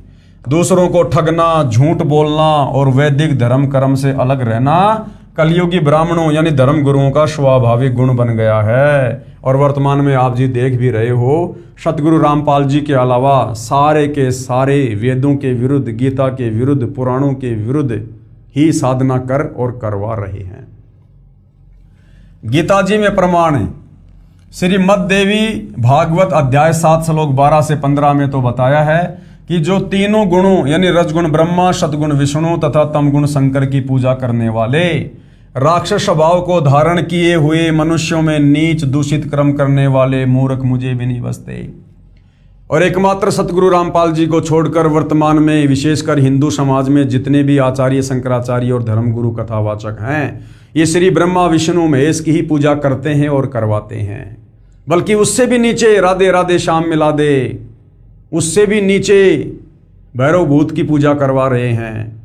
इसीलिए गीता ज्ञानदाता ने, काल ब्रह्म ने गीता अध्याय 7 श्लोक नंबर 12 से 15 में ब्रह्मा विष्णु महेश और उससे नीचे इन देवी देवताओं की पूजा करने और करवाने वालों को 4 गालियां दी हैं। राक्षस स्वभाव को धारण किए हुए मनुष्यों में नीच दूषित कर्म करने वाले मूर्ख। और वही बात श्री देवी भागवत महापुराण में 6 स्कंद में कही गई है कि राजन, सतयुग में जो राक्षस समझे जाते थे वो तो कलयुग के ब्राह्मण हैं, ब्राह्मण हैं। तो भाई और बहनों, वर्तमान में शास्त्र अनुकूल भक्ति साधना सतगुरु रामपाल जी के अलावा इस पृथ्वी पर आपको कहीं भी देखने को नहीं मिलेगी। यही गीता ज्ञानदाता ने कहा है। फिर गीता अध्याय 7 के श्लोक 16 से 18 में गीता ज्ञानदाता ब्रह्म ने कहा है कि मेरी भक्ति 4 प्रकार से करते हैं। सबसे पहले कौन करते हैं? अर्थार्थी, आर्त, जिज्ञासु तथा ज्ञानी, यानी 4 प्रकार के लोग मुझ ब्रह्म की भक्ति करते हैं। फिर कहा है कि मुझे ज्ञानी अच्छा लगता है और ज्ञानी को मैं अच्छा लगता हूं। गीता अध्याय 7 श्लोक 18, इस श्लोक में गीता ज्ञानदाता ने कहा है कि ये ज्ञानी आत्मा है तो उदार यानी अच्छी, परंतु ये मेरी अनुत्तम गति अर्थात घटिया गति में आश्रित है। गीता अध्याय 7 श्लोक 18, गीता ज्ञानदाता काल ब्रह्म ज्योति निरंजन खुद अपनी भक्ति को, ओम नाम की साधना को भी अनुतमाम कह रहा है, अश्रेष्ठ कह रहा है। क्यों? क्योंकि ब्रह्म लोक जाने के बाद भी साधक पूर्णतया मुक्त नहीं हो पाता है, वापस जन्म और मरण में आता है। इसलिए खुद ये गीता ज्ञानदाता अपनी भक्ति को अनुत्तम कह रहा है। इस श्लोक गीता अध्याय 7 श्लोक 18 में गीता ज्ञानदाता ब्रह्म यानी काल स्वयं स्वीकार कर रहा है कि मेरी भक्ति से होने वाली गति अनुत्तम यानी अश्रेष्ठ है, घटिया है। उसके बाद गीता ज्ञानदाता ने अध्याय 7 श्लोक 19 में कहा है, बहुनाम जन्मानाम अंतते ज्ञानवान मान परपदते और वासुदेव सर्वम इति स महात्मा सुदुर्लभ है। क्या कहा है? अनुवाद, गीता ज्ञानदाता ब्रह्म ने कहा है कि मेरी भक्ति बहुत बहुत जन्मों के अंत में कोई ज्ञानी आत्मा करता है, अन्यथा अन्य देवी देवताओं व भूत पितरों की भक्ति में जीवन नाश करते रहते हैं। गीता ज्ञानदाता ने अपनी भक्ति से होने वाले लाभ अर्थात गति को भी गीता अध्याय 7 श्लोक 18 में अनुत्तम यानी घटिया बता दिया है। इसलिए गीता अध्याय 7 श्लोक 19 में कहा है कि ये बताने वाला महात्मा बड़ी मुश्किल से मिलता है कि वासुदेव ही सब कुछ है। वासुदेव यानी परम अक्षर ब्रह्म कबीर भगवान, वासुदेव यानी जिसका सारी सृष्टि में वास है, जिसका आधिपत्य पूरी सृष्टि पर है, जो सबका स्वामी है, उसको कहते हैं वासुदेव। कि ये बताने वाला महात्मा मुश्किल से मिलता है कि वासुदेव ही सब कुछ है, यानी वो तत्वदर्शी संतो बड़ी मुश्किल से मिलता है जो ये बताएगा कि वो परम अक्षर ब्रह्म कबीर देव ही पूजा के योग्य है और यही सबका सर्जनहार है, यही पापनाशक है, पूर्ण मोक्षदायक है और यही पूजा के योग्य है। यही वासुदेव ही कुल का मालिक अर्थात परम अक्षर ब्रह्म है, केवल इसी की भक्ति करो, अन्य की नहीं। गीता ज्ञानदाता अपनी भक्ति को तो गीता अध्याय 7 श्लोक नंबर 18 में घटिया बता रहा है और जस्ट अगले श्लोक में गीता अध्याय 7 श्लोक 19 में कह रहा है कि मुझ काल ब्रह्म की भक्ति ओम नाम के साथ में युगों युगों के बाद बहुनाम जन्मानाम अंतते ज्ञानवान माम परपदते, यानी मुझ काल ब्रह्म की ओम नाम की साधना भी बहुत बहुत जन्मों के अंत में कोई एकाध ही आत्मा करती है। और जो ये बता दे कि वासुदेव ही सब कुछ है, वासुदेव सर्वम इति स महात्मा सुदुर्लभ है, यानी वासुदेव यानी कबीर परमात्मा ही सब कुछ है, सारी सृष्टि का मालिक है, कुल का मालिक है, सबको रचने वाला है और वही पूजा के योग्य है। ये बताने वाला महात्मा तो बड़ा दुर्लभ है, यानी वो तत्वदर्शी संतो बहुत दुर्लभ है। और आज भाई और बहनों वो तत्वदर्शी संत बड़ा सुलभ है, फ्री में मिल रहा है, फ्री में। अरे मार्केट से नमक की थैली लेने जाओ तो वो भी 15-20 रुपए की मिलेगी। और वो तत्वदर्शी संत, ऋषि संत महात्मा ज्ञानी सतयुग त्रेता द्वापर में हजारों लाखों साल की उम्र हुआ करती थी, पूरा का पूरा जीवन उस परमात्मा की प्राप्ति में बिता दिया, उसकी छाया के दर्शन भी नहीं कर पाए और आज वो वासुदेव वो कबीर परमात्मा तत्वदर्शी संत के रूप में धरती पर सहज में उपलब्ध है। तो भाई और बहनों अगर जरा भी बुद्धि रखते हो तो सतगुरु रामपाल जी के सत्संग प्रवचन सुनना शुरू कर दो और अपनी आत्मा के कल्याण के लिए उनसे दीक्षा लेकर भक्ति शुरू कर दो, अन्यथा काल का षड्यंत्र बहुत भयंकर बताया है। युगों युगों दोबारा हमारा दाव नहीं लगेगा, मौका नहीं लगेगा। ये तत्वदर्शी संत खोजने से नहीं मिलता है, ये खुद आकर मिलता है, खुद। गीता ज्ञान दाता ने भी स्वयं कहा है कि हे अर्जुन तू सर्वभाव से उस परमेश्वर की शरण में जा। गीता अध्याय 18 श्लोक 62 में खुद गीता ज्ञानदाता क्या कह रहा है, अपने से अन्य उस परम अक्षर ब्रह्म की शरण में जाने की सलाह अर्जुन को दे रहा है। हे अर्जुन तू सर्वभाव से यानी और सारी पूजा छोड़कर उस परमेश्वर की शरण में जा, उस परमेश्वर की कृपा से ही तू परम शांति को तथा सनातन परम धाम यानी सतलोक को प्राप्त होगा, यानी तेरा पूर्ण मोक्ष होगा। यह गीता अध्याय 18 श्लोक 62 तथा 66 में प्रमाण है। फिर गीता अध्याय 2 श्लोक 17 में तथा अध्याय 18 श्लोक 46 में गीता ज्ञानदाता ने कहा है कि जिस परमेश्वर से यानी जिस परम अक्षर ब्रह्म से, जिस कबीर देव से संपूर्ण प्राणियों की उत्पत्ति हुई है, जिससे यह समस्त जगत व्याप्त है यानी सारी सृष्टि को उसने रचा है, उस परमेश्वर की अपने स्वाभाविक कर्म करते करते पूजा करके मनुष्य सिद्धि को प्राप्त हो जाता है। यानी तत्वदर्शी संत से उपदेश लेकर और जो भी जैसा अपना नेक नीति ईमानदारी से काम करता है, कोई मजदूरी, कोई किसानी, कोई नौकरी, वो काम करते करते मर्यादा में रहकर भक्ति करते हुए वो आत्मा मोक्ष प्राप्त कर सकती है, बशर्ते उसका गुरु तत्वदर्शी होना चाहिए। फिर गीता अध्याय 15 श्लोक 4 में कहा है कि तत्व ज्ञान को समझकर, यानी तत्वदर्शी संत के सत्संगों को समझकर, ज्ञान को आधार बनाकर उसके पश्चात परमेश्वर के उस परम पद की खोज करनी चाहिए, यानी सतलोक के लिए फिर भक्ति करनी चाहिए, जहां जाने के बाद साधक लौटकर संसार में नहीं आता, और जिस परमेश्वर से संसार रूपी वृक्ष की प्रवृत्ति विस्तार को प्राप्त हुई है, अर्थात जिस परमेश्वर ने सर्व की रचना की है उसी की पूजा करो। इससे सिद्ध हुआ कि उन ऋषियों को वेद का गूढ़ रहस्य समझ नहीं आया, वे अज्ञानी रहे। जनता की अदालत में जनता ने जो प्रश्न किया था कि सतयुग त्रेता द्वापर में हमारे बड़े बड़े विद्वान लोग, महर्षि जन लोग ब्रह्म साधना करते थे, तो क्या वो मुक्त नहीं हो पाए? क्या वो साधना गलत थी? तो सतगुरु रामपाल जी ने हिंदू धर्मशास्त्रों का हवाला देकर, पवित्र गीता जी का और श्री मद देवी भागवत पुराण का, यानी देवी पुराण का हवाला देकर बिल्कुल क्लियर कर दिया है कि उनको तो भक्ति मार्ग का कै ख ग का भी ज्ञान नहीं था। आगे प्रश्न किया है जनता ने, प्रश्न नंबर 20, गीता ज्ञानदाता ने यानी काल ब्रह्म ने अपनी गति को, यानी अपनी भक्ति को अनुत्तम क्यों कहा है, घटिया क्यों कहा है? अपनी ओम नाम की साधना को भी इस काल में घटिया क्यों बताया? उत्तर, गीता ज्ञानदाता ने अध्याय 2 श्लोक 12, गीता अध्याय 4 श्लोक 5, गीता अध्याय 10 श्लोक 2 में कहा है कि अर्जुन, तेरे और मेरे बहुत जन्म हो चुके हैं, तू नहीं जानता, मैं जानता हूं। मेरी उत्पत्ति को ऋषि, महर्षि तथा देवता नहीं जानते। तू और मैं तथा ये राजा व सैनिक बहुत बार पहले भी जन्मे हैं, आगे भी जन्मेंगे। पाठक जन विचार करें, जब ब्रह्म कह रहा है, यानी काल खुद कह रहा है कि मेरा भी जन्म मरण होता है, तो ब्रह्म के पुजारी को गीता अध्याय 15 श्लोक 4 वाली गति यानी मोक्ष प्राप्त नहीं हो सकती, यानी परम गति प्राप्त नहीं हो सकती। जब ये ब्रह्म खुद कह रहा है गीता अध्याय 2 श्लोक 12, 10 श्लोक 2, 4 श्लोक 5 और 9 में कि मेरा तो जन्म और मरण है, मैं भी जन्मता हूं और मरता हूं, तो भला फिर इस ब्रह्म की भक्ति करने से ब्रह्म के भगत का जन्म मरण का रोग कैसे समाप्त हो जाएगा? इसलिए ये खुद गीता अध्याय 7 श्लोक 18 में अपनी ब्रह्म भक्ति को भी अनुत्तम कह रहा है, घटिया कह रहा है, अश्रेष्ठ कह रहा है।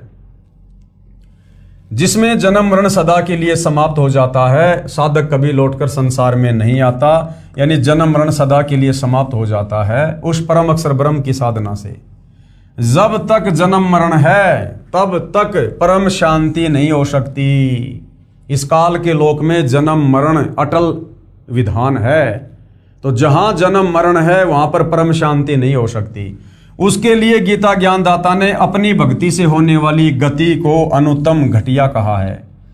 गीता अध्याय 18 श्लोक 62 में कहा है कि परम शांति के लिए उस परमेश्वर यानी परम अक्षर ब्रह्म की शरण में जा, यानी उस कबीर भगवान की शरण में जा, तत्वदर्शी संत से उपदेश लेकर। उसी की कृपा से ही तू परम शांति को तथा सनातन परम धाम को प्राप्त होगा, यानी सतलोक जाएगा। और गीता अध्याय 8 श्लोक 5 व 7 में गीता ज्ञानदाता ने कहा है कि मेरी भक्ति करेगा तो युद्ध भी करना पड़ेगा। जहां युद्ध है वहां शांति नहीं होती, परम शांति का घर दूर है। इसलिए गीता ज्ञानदाता ने अपनी गति को यानी अपनी भक्ति को ओम नाम के जाप से होने वाला लाभ अनुत्तम यानी घटिया बताया है। जनता की अदालत में अध्यात्म में रुचि लेती हुई जनता ने फिर और सवाल किया है। प्रश्न नंबर 21, आपने प्रश्न नंबर 13 के उत्तर में कहा है कि पूर्ण मोक्ष की प्राप्ति के लिए ब्रह्मा विष्णु शिव गणेश तथा देवी और क्षर ब्रह्म व अक्षर ब्रह्म की साधना करनी पड़ती है। दूसरी ओर कह रहे हो कि ब्रह्मा विष्णु शिव अन्य देवता हैं, क्षर ब्रह्म भी पूजा भक्ति योग्य नहीं है, केवल परम अक्षर ब्रह्म की ही पूजा भक्ति करनी चाहिए। तो क्या उत्तर दिया है सतगुरु रामपाल जी ने? उत्तर, पहले तो यह स्पष्ट करता हूं कि पूजा तथा साधना में क्या अंतर है। पूजा और साधना में क्या अंतर है? जो ये कहा गया है ना कि पूर्ण मोक्ष प्राप्ति के लिए आपने ब्रह्मा विष्णु महेश की भी साधना करनी पड़ेगी, ब्रह्म की साधना भी करनी पड़ेगी, दुर्गा की साधना भी करनी पड़ेगी, और अक्षर पुरुष की साधना भी करनी पड़ेगी। तो गुरुदेव भगवान कह रहे हैं कि मैंने पूजा के लिए नहीं कहा, मैंने साधना के लिए कहा है। साधना और पूजा में रात और दिन का अंतर है। पूजा तो हमने परम अक्षर ब्रह्म कबीर देव की करनी है अपना इष्ट मानकर, परंतु जब तक हम यहाँ इस काल के लोक में फंसे हुए हैं, हमारे ऊपर इन सभी का ऋण चढ़ा हुआ है। इनका ऋण उतारने के लिए इनके मंत्रों का जाप करना पड़ेगा, और उन मंत्रों के जाप करने को साधना कहते हैं। साधना मजदूरी, ना कि पूजा। पहले तो ये स्पष्ट करता हूं कि पूजा तथा साधना में क्या अंतर है। प्राप्य वस्तु की चाह पूजा कही जाती है, यानी जिस वस्तु को हमने प्राप्त करना है, जिस वस्तु की हमें चाहत है, उसको पूजा कहा जाता है, तथा उसको प्राप्त करने के प्रयत्न को साधना कहते हैं। हमें जो वस्तु प्राप्त करनी होती है वो हमारी पूजा है, और उसको प्राप्त करने के लिए हम जो प्रयत्न करेंगे उसको कहते हैं साधना मजदूरी। जैसे किसी प्यासे व्यक्ति ने जल पीना है, अब वो जल उसका इष्ट है, उसे जल की चाहत है, जल उसकी पूजा है, जल उसका पूज्य है, लेकिन जमीन से जल बाहर निकालने के लिए जो मेहनत करनी पड़ेगी, जो प्रयत्न करना पड़ेगा, उसको साधना कहते हैं। जैसे हैंड पंप से यदि हमने जल निकालना है तो हैंड पंप में बोकी मारनी पड़ेगी, पाइप को ऊपर नीचे करना पड़ेगा, वो साधना होती है, ना कि पूजा। इसी प्रकार हमने परम अक्षर ब्रह्म को प्राप्त करना है, तो परम अक्षर ब्रह्म हमारा पूज्य देव है, हमने पूजा करनी है परम अक्षर ब्रह्म की। लेकिन उसकी प्राप्ति के लिए हमने यहाँ जो मेहनत मजदूरी करके मंत्रों की जो हमने इनका ऋण उतारना है, काल के 21 ब्रह्मांड वाली शक्तियों का और इस अक्षर पुरुष का, तो हमने केवल वो इनके मंत्रों का जाप करके हमने केवल इनकी साधना करनी है, इनका ऋण उतारना, हमने इनका वो कर्जा उतारना है। और जब इनका कर्जा उतर जाएगा तो ये हमें मुक्त कर देंगे, और फिर हमें वो वस्तु प्राप्त हो जाएगी जिसके लिए हम प्रयत्न कर रहे थे। जो प्राप्य वस्तु है उसकी चाह पूजा कही जाती है, तथा उसको प्राप्त करने के प्रयत्न को साधना कहते हैं। उदाहरण, जैसे हमें जल प्राप्त करना है, ये हमारा प्राप्य है, हमें जल की चाह है। जल की प्राप्ति के लिए हैंडपंप लगाना पड़ेगा। हैंडपंप लगाने के लिए जो जो उपकरण प्रयोग किए जाएंगे, बोकी लगाई जाएगी, ये प्रयत्न है, यानी साधना है। इसी प्रकार परमेश्वर का वह परम पद प्राप्त करना हमारी चाह है, जहां जाने के पश्चात साधक लौटकर संसार में नहीं आता, यानी सतलोक। हमारा प्राप्य परमेश्वर तथा उनका सनातन परम धाम है, और उसको प्राप्त करने के लिए किया गया नाम जाप, हवन, यज्ञ आदि ये साधना है, मजदूरी है। उस साधना से वो पूज्य वस्तु परमात्मा प्राप्त होगा। जैसे प्रश्न 13 के उत्तर में स्पष्ट किया गया है, वही सटीक उदाहरण है। उस पूर्ण मोक्ष के लिए 3 बार में दीक्षा क्रम पूरा करना होता है। अब किस प्रकार से दीक्षा दी जाती है, क्या क्या है वो दीक्षा का वो चरण। प्रथम नाम दीक्षा, यानी सबसे पहले जब आप सतगुरु रामपाल जी से उपदेश प्राप्त करोगे तो आपको जो प्रथम मंत्र दिया जाएगा उसको कहते हैं प्रथम नाम दीक्षा। और उसमें हमें किन किन देवी देवताओं के ये मंत्र दिए जाते हैं साधना करने के लिए। श्री ब्रह्मा जी का मंत्र दिया जाता है, श्री विष्णु जी का, श्री शिव जी का, श्री गणेश जी का और श्री देवी जी का। इनके मंत्रों की साधना की जाती है। हम मजदूरी कर रहे हैं इनके मंत्रों का जाप करके, इनका ऋण उतारने के लिए। जब तक यहाँ रहेंगे ये हमें सुख सुविधा देंगे, यदि हम इनकी साधना करते रहेंगे, इनके मंत्रों का जाप करते रहेंगे। हम इनकी पूजा नहीं कर रहे, इनके मंत्रों का जाप करके इनकी साधना कर रहे हैं। दूसरी बार में जो दीक्षा दी जाती है, दूसरी बार में क्षर ब्रह्म तथा अक्षर ब्रह्म के 2 अक्षर मंत्र जाप दिए जाते हैं। दूसरी बार में जो दीक्षा उसको शतनाम कहते हैं, जिसमें 2 मंत्र हैं। गीता अध्याय 17 श्लोक नंबर 23 में जो 3 मंत्र है ना, ओम तत् सत, तो दूसरी बार में जो सतनाम दिया जाता है उसमें 2 मंत्र हैं, ओम और तत्। ये जो तत् है ये परम अक्षर ब्रह्म का है, जिसके 7 संग ब्रह्मांड हैं, परंतु ये सांकेतिक है। वो मंत्र क्या है वो सतगुरु रामपाल जी बताते हैं। दूसरी बार में क्षर ब्रह्म यानी काल तथा अक्षर ब्रह्म के 2 अक्षर मंत्र जाप दिए जाते हैं, जिसको संतों ने सत नाम कहा है। गीता अध्याय 17 श्लोक 23 में 3 नाम हैं, ओम, तत् और सत। इस सतनाम में 2 अक्षर होते हैं, एक ओम और दूसरा है तत्। ये जो तत् है ये सांकेतिक अर्थात गुप्त नाम है, जो उपदेश के समय उपदेशी को ही बताया जाता है। और तीसरी बार में जो दीक्षा दी जाती है, तीसरी बार में सार नाम की दीक्षा दी जाती है, यानी ओम तत् सत। वो जो सत है वो तीसरी बार में दिया जाता है, जो सांकेतिक है। जिस मंत्र को गीता अध्याय 17 श्लोक 23 में सत कहा है, ये भी सांकेतिक है, उपदेश लेने वाले को दीक्षा के समय बताया जाता है। इस प्रकार पूर्ण मोक्ष प्राप्त होता है। अब कबीर जी के वकील सतगुरु रामपाल जी क्या कह रहे हैं? कबीर जी के वकील, श्री कृष्ण जी के वकील साहिबान श्री विष्णु जी यानी श्री कृष्ण जी को जगदीश यानी जगत प्लस ईश, सारे संसार का ये प्रभु बताते हैं और पुराणों को सत्य मानते हैं।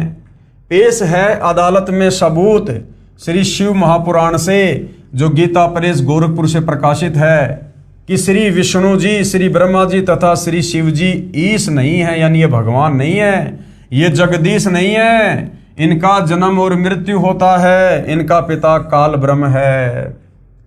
यानी जनता की अदालत में श्री कृष्ण उर्फ विष्णु जी के वकील हिंदू धर्म गुरुओं ने यह दावा किया था कि हमारे हिंदू धर्म ग्रंथों में लिखा है कि श्री कृष्ण उर्फ विष्णु जी अजरो अमर हैं, अविनाशी है, ये जन्म और मरण से बाहर हैं और ये जगदीश हैं, सारे संसार के रचयिता हैं ये।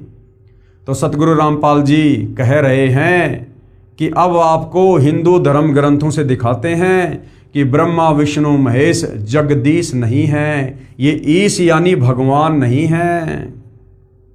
देखिएगा कहाँ लिखा हुआ है। पेश है शिव महापुराण गीता प्रेस गोरखपुर से प्रकाशित के विद्वेश्वर खंड के अध्याय 5 व 10 की फोटोकॉपी।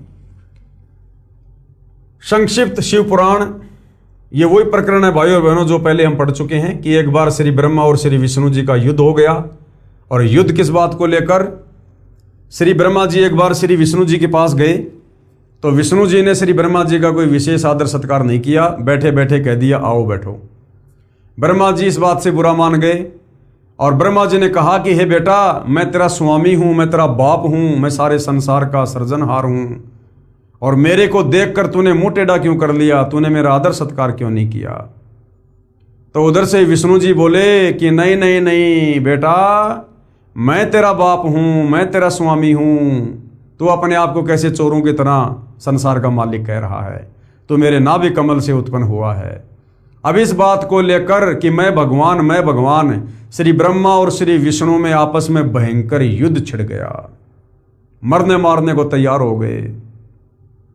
उधर से इनके पिता काल ब्रह्म ज्योति निरंजन ने देखा कि अगर ये मेरे पुत्र आपस में इसी प्रकार से लड़ के मरेंगे तो सृष्टि रचना के कार्य को कौन संभालेगा? मेरे लिए जीवों की उत्पत्ति कौन करेगा? मेरे भोजन का क्या होगा? जो 1 लाख मानव शरीरधारी आत्माओं के सूक्ष्म शरीर से निकली वासना खाने का मुझे श्राप लगा हुआ है।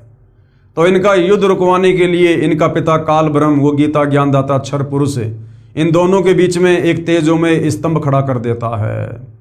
अब ये दोनों लड़ाई तो भूल जाते हैं और उस स्तंभ के और छोर का पता लगाने के लिए एक तो ऊपर चला जाता है, एक नीचे चला जाता है, और कहीं कोई और छोर नहीं मिलता है तो वापस आ जाते हैं। देखिएगा उसके बाद वो काल ब्रह्म वहाँ पर वो प्रकट होता है और फिर वो काल ब्रह्म खुद कहता है कि तुम दोनों ने अपने आप को जो ईश मान लिया, जो भगवान मान लिया, ये बड़ा अद्भुत है। तुम ईश नहीं हो, तुम्हारी तो मैंने ड्यूटी लगा रखी है, ब्रह्मा जी को रजोगुण देकर, विष्णु जी को सतोगुण देकर।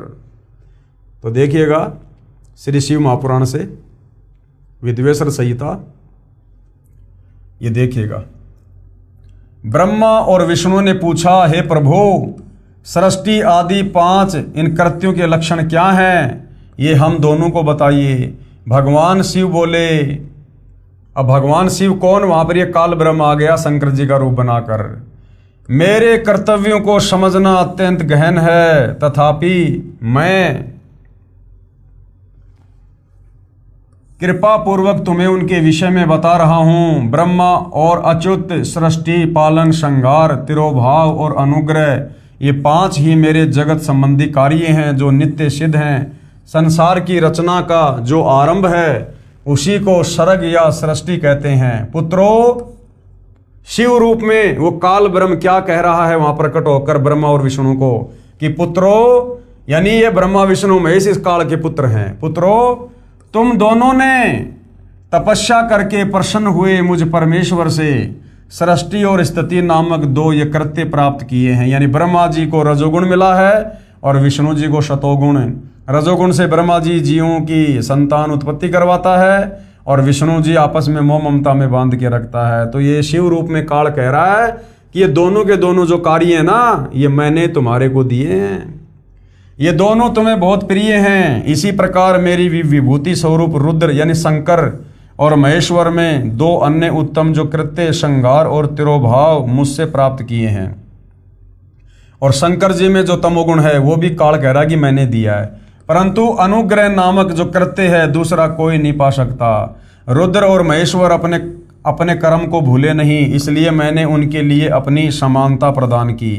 वे रूप, वेश, कृत्य, वाहन, आसन और आयुध आदि में समान ही हैं। मैंने पूर्व काल में अपने स्वरूप भूत मंत्र का उपदेश किया है जो ओंकार के रूप में प्रसिद्ध है। कह रहा कि मेरा ओम मंत्र है, ये काल ब्रह्म है। गीता अध्याय 8 श्लोक 13 में कह रहा है कि ओम इति एक अक्षर ब्रह्म व्यवर्ण माम अनुस्मरण।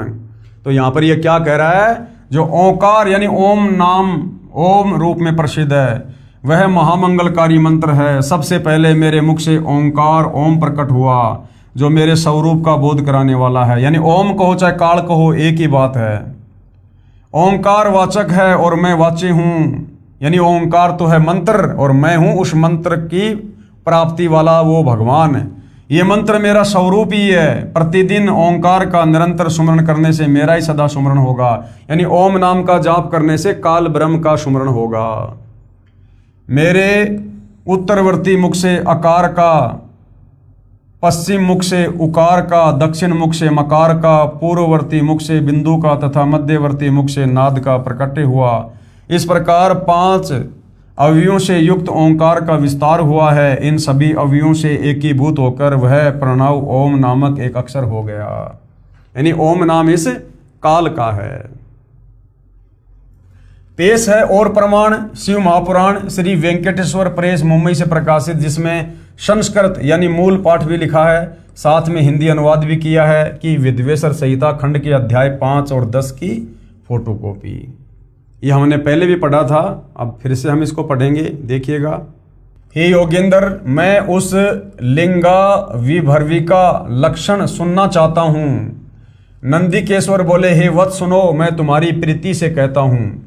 पूर्व काल में जो पहला जो कल्प था, जो लोकों में विख्यात है, उस समय महात्मा ब्रह्मा और विष्णु का परस्पर युद्ध हुआ। यानी वही प्रकरण है कि एक समय ब्रह्मा और विष्णु जी का युद्ध हो गया और वो दोनों आपस में लड़ने झगड़ने लग गए। बीच में ये काल ब्रह्म एक तेजोमय स्तंभ खड़ा कर देता है जिसका कहीं कोई और छोर नहीं मिला। दोनों ने लड़ाई झगड़ा करना बंद कर दिया और उसी समय इस काल ब्रह्म ने उस तेजोमय स्तंभ को अपने लिंग रूप में, यानी अपने उस प्राइवेट पार्ट में, अपने गुप्तांग के रूप में चेंज कर दिया और खुद वहां पर ये श्री शंकर जी का रूप बनाकर आ गया। और उसके बाद कहा कि जो इस लिंग की पूजा करेगा ऐसा हो जाएगा, वैसा हो जाएगा, तुम्हारे सारे कार्य पूरे हो जाएंगे।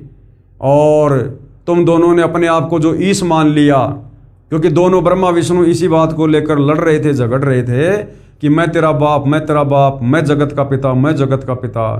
तो ये शिव रूप में काल कह रहा है कि तुमने अपने आप को जो ईश मान लिया, जो भगवान मान लिया, ये बड़ा अद्भुत हुआ। तुम दोनों ईश नहीं हो, उसी बात का यहाँ पर ये प्रमाण है।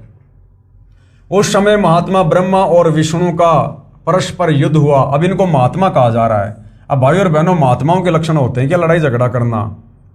उनके मान दूर करने को, यानी उनको जो अहंकार हो गया था कि मैं भगवान, मैं भगवान, उनके उस अहंकार को दूर करने के लिए उनके बीच में उन निष्कल परमात्मा ने स्तंभ रूप अपना स्वरूप दिखाया। तब जगत के हित की इच्छा से निर्गुण शिव ने उस तेजोमय स्तंभ से अपने लिंग का रूप दिखाया। उसी दिन से लोकों में वह निष्कल शिव जी का लिंग विख्यात हुआ और सगुण रूप में बेर रूप की कल्पना की गई। देवताओं की वह बेर पूजा इच्छानुसार भोगों को देने वाली है, परंतु शिव का लिंग बेर भोग और मोक्ष दोनों का देने वाला है। यानी ये सारा का सारा वही वर्णन है जो पहले हम जी इसी पवित्र पुस्तक में देख चुके हैं, हम उसको पढ़ चुके हैं। तो कहने का मतलब है, जनता की अदालत में जो सवाल जनता ने किया था, क्या ब्रह्मा विष्णु महेश ये परमात्मा नहीं है, ये ईश नहीं है, तो सतगुरु रामपाल जी ने श्री शिव महापुराण के विद्वेश्वर संहिता से ये क्लियर करके दिखा दिया है कि ये दोनों ईश नहीं है, ये भगवान नहीं है। श्री कृष्ण जी के वकील, अब जनता की अदालत में श्री कृष्ण जी के वकील क्या कह रहे हैं, हम चारों वेदों ऋग्वेद, यजुर्वेद, सामवेद तथा अर्थर्वेद, श्रीमद् भगवत गीता, 18 पुराणों, महाभारत ग्रंथ तथा श्रीमद् भगवत सुधा सागर को सत्य शास्त्र मानते हैं। इन्हीं सदग्रंथों को आधार मानकर ज्ञान बताते हैं तथा साधना बताते हैं। श्री कृष्ण उर्फ श्री विष्णु, श्री शिव जी, श्री देवी दुर्गा की पूजा करने को कहते हैं, श्राद्ध करना बताते हैं, देव पूजा करते हैं तथा करवाते हैं। तो कबीर जी के वकील सतगुरु रामपाल जी क्या कह रहे हैं? कबीर जी के वकील दास अदालत को बताना चाहता है कि श्रीमद् भगवत गीता अध्याय 16 श्लोक 23-24 में क्या कहा है। अध्याय 16 श्लोक 23 में क्या कहा गया है? जो पुरुष यानी जो व्यक्ति यानी साधक शास्त्र विधि को त्याग कर, यानी जो गीता और वेदों में लिखा हुआ है उसके विपरीत भक्ति करके, शास्त्र विधि को त्याग कर अपनी इच्छा से मनमाना आचरण करता है, जो शास्त्रों में वर्णित साधना नहीं, वह साधना शास्त्र विधि त्याग कर स्वेच्छा से आचरण करना कहा है, वह न तो सिद्धि को प्राप्त होता है और न ही परम गति को और न सुख को प्राप्त होता है। तो ये श्री कृष्ण जी के वकील जितने भी हिंदू धर्म गुरु हैं जो हवाला देते हैं हिंदू धर्म ग्रंथों का और साधना कर रहे हैं मनमुखी मनमाना आचरण शास्त्रों के विरुद्ध, जो गीता अध्याय 16 श्लोक 23 के अनुसार बिल्कुल मनमाना आचरण है। सबूत के लिए पढ़िए गीता अध्याय 16 श्लोक 23 की फोटोकॉपी। गीता अध्याय 16 श्लोक 23 में क्या कहा गया है? ये शास्त्र विधिम उत्सृजे वर्तते काम कराता न स सिद्धिम आपनवंती न सुखम न पराम गतिम। यानी जो पुरुष, जो साधक, जो भगत शास्त्र विधि को त्याग कर, यानी गीता और वेदों में जो मंत्र हैं, जो भक्ति साधना है, उसको छोड़कर मनमुखी रूप से जो भक्ति साधना करते हैं, जो मंत्रों का जाप करते हैं, जो पुरुष शास्त्र विधि को त्याग कर अपनी इच्छा से मनमाना आचरण करता है, वह न सिद्धि को प्राप्त होता है, यानी उसकी भक्ति सिद्ध नहीं होती, सफल नहीं होती, न वो परम गति को यानी मोक्ष नहीं मिलता, और न कोई सुख को प्राप्त होता है, यानी जो भाग्य में वही मिलेगा, भाग्य से अधिक उसको प्राप्त नहीं हो सकता। गीता अध्याय 16 श्लोक 24 में फिर क्या कहा गया है कि हे अर्जुन, तेरे लिए कर्तव्य यानी जो साधना करनी चाहिए, जिन मंत्रों का जाप करना चाहिए, और अकर्तव्य यानी जो साधना नहीं करनी चाहिए, उसके लिए शास्त्र ही प्रमाण है। किसी धर्म गुरु के मनमुखी विचारों से भक्ति नहीं करनी चाहिए। हमारे शास्त्रों में क्या लिखा है, गीता और वेदों में क्या लिखा है भक्ति और भगवान को लेकर, साधना को लेकर, हमने वो साधना उस विधि से करनी चाहिए। तो पवित्र गीता जी में तो भाई ये लिखा कि सबसे पहले तो तत्वदर्शी संत की खोज करो, गीता अध्याय 4 श्लोक नंबर 34 में, और तत्वदर्शी संत की खोज करने के बाद फिर उसके बताए अनुसार साधना करो।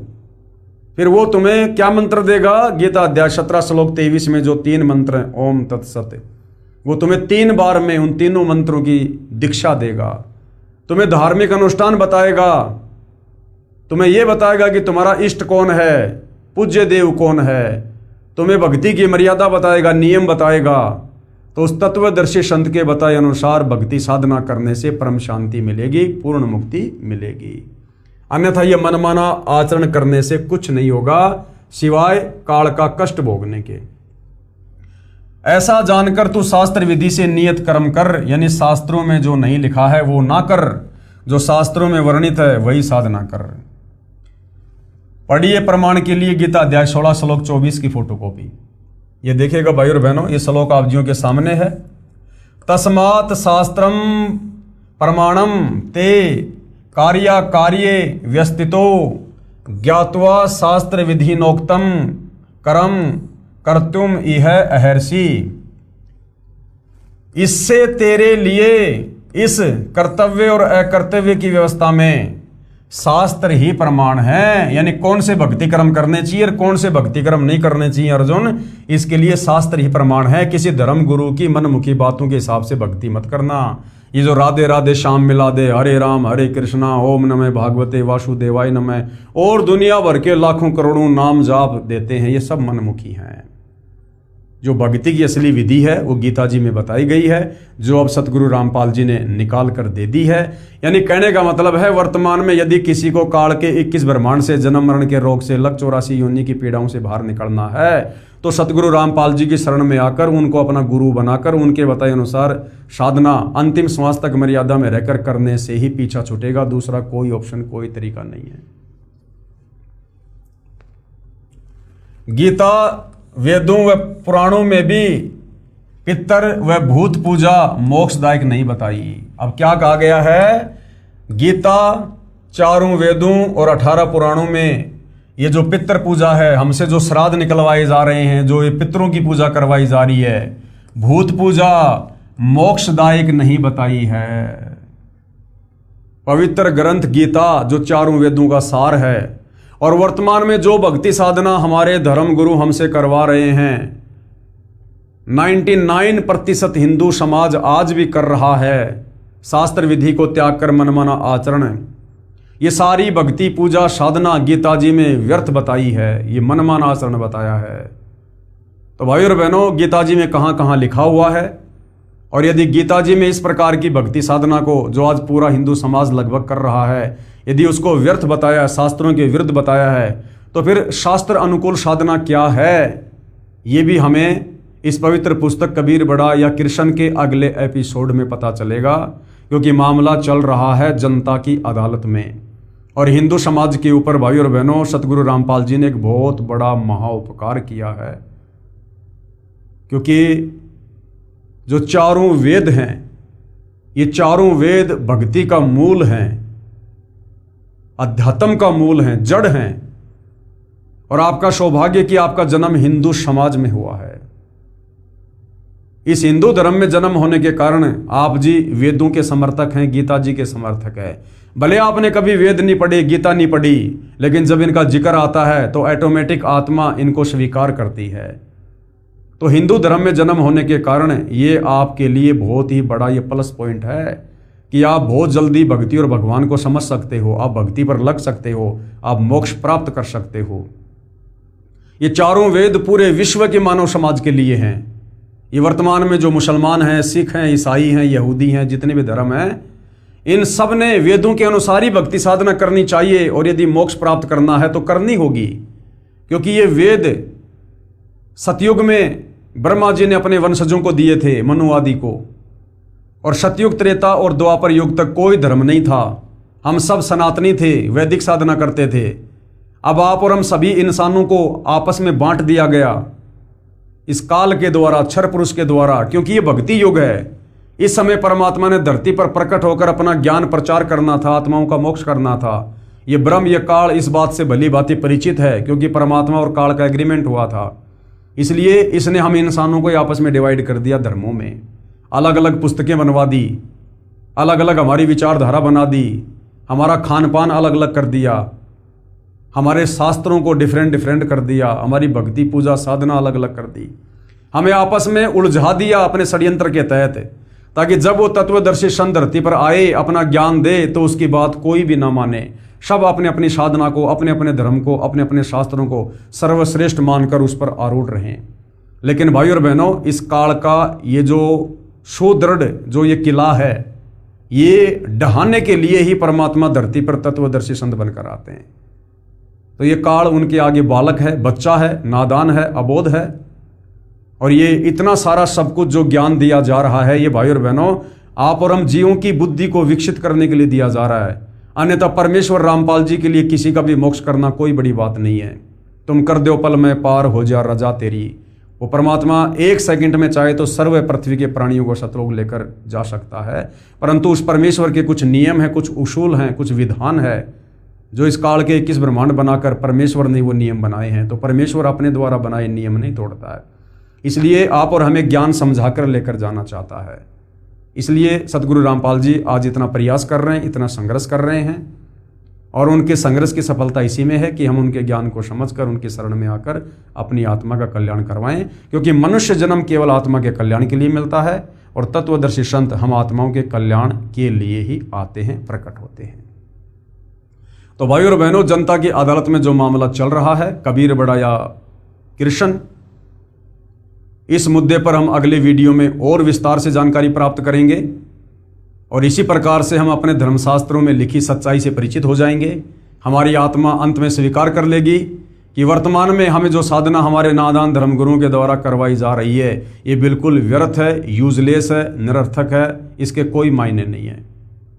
और जो साधना सतगुरु रामपाल जी हमें बता रहे हैं, यही वो उत्तम साधना है जिससे हमारी आत्मा का कल्याण होगा। तो भाइयों और बहनों, आज के वीडियो में केवल इतना ही। परमेश्वर हम सबको आज्ञा दे, सद्बुद्धि दे, हमारा मार्गदर्शन करें, भ्रम ने भटकने से बचाएं। बंदी छोड़ सतगुरु रामपाल जी परमेश्वर जी की जय हो।